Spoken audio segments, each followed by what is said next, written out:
Welcome to my Prismas Academy. நம்ம இன்னைக்கு பார்க்க போற question find the value of limit x tends to 2 x squared minus 2 by x cube minus 3x plus 5 the whole square. இப்போ என்ன பண்றோம்? நம்ம நார்மலா என்ன பண்ணுவோம்? x க்கு பதிலா 2 அப்ளை பண்ணுவோம் இல்லையா? சோ சால்வ் பண்ணுவோம். சொல்யூஷன் ஃபர்ஸ்ட் given ப்ராப்ளத்தை எடுத்து எழுதிக்கிறேன். given limit x tends to 2 x squared minus 2 by x cube minus 3x plus 5 the whole square. So x க்கு பதிலா இருக்கக்கூடிய நம்பர் 2 கொண்டு சப்ஸ்டிட்யூட் பண்ணுவோமா?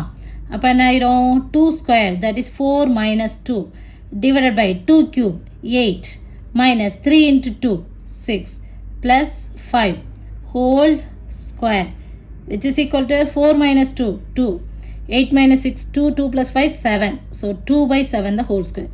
இதுக்கு 6 மார்க். இது இன்டிட்டர்மினேட் ஃபார்மும் வரல, நமக்கு டைரக்டாவே ஆன்சர் வந்துச்சு. So which is equal to 2 square வந்து நம்பர் 4 7 ஸ்கொயர் வந்து 49. இதுதான் இதோட ஆன்சர். புரியுதா?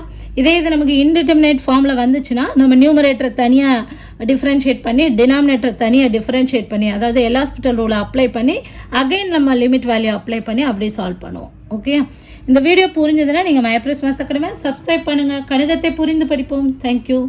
For more videos, like, share and subscribe to Maya Prismas Academy. Thank you.